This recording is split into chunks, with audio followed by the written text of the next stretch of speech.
Hello, welcome or welcome back to my channel. If you have been keeping up with my videos, you'll know that I did a video on the first book in the A Court of Thorn and Rose series, which is called A Court of Thorns and Roses.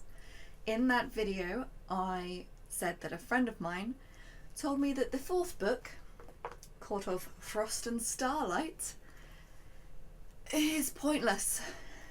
She said she was annoyed that she'd read it because she felt like she didn't gain anything from it and it didn't need to exist. I slightly disagree, but I did not enjoy it. This is going to have minor spoilers, but it's not going to include character names. When I say something happened, it's not going to be this character did this. It's just going to be a little something. So this book is 229 pages long, making it by far the shortest in the series. And not much happens in it, which I know seems silly to say, like, this is the shortest and not much happens in it. And it's like, well, it's the shortest, of course not much happens in it. But the entire thing is about the winter solstice.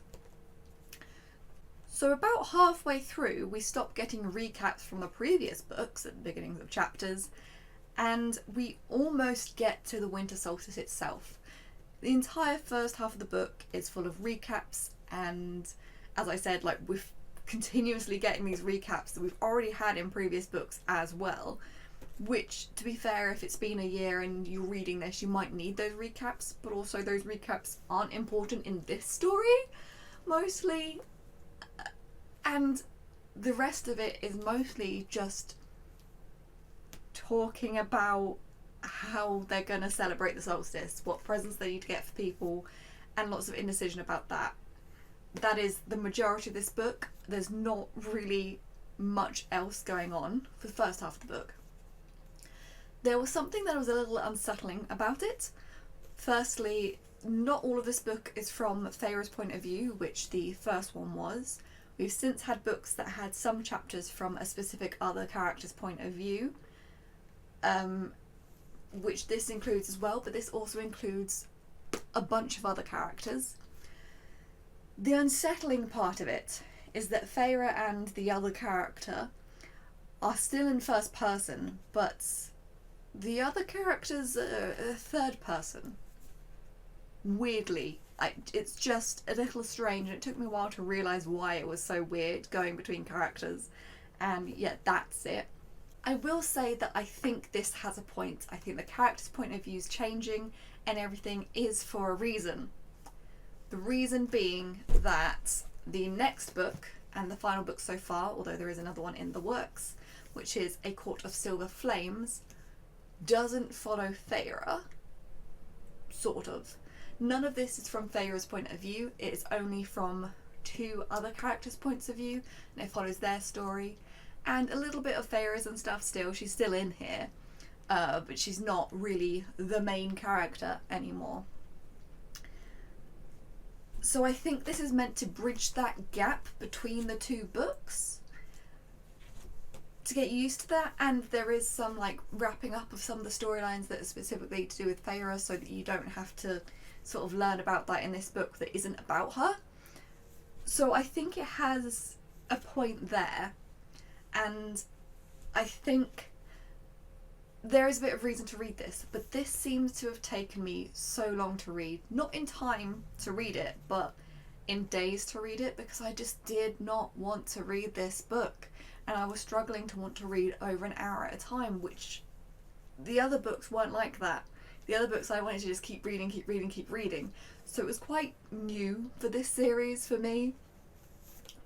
But I think I might read this again with the mindset of what it is, and that to me is a Christmas special.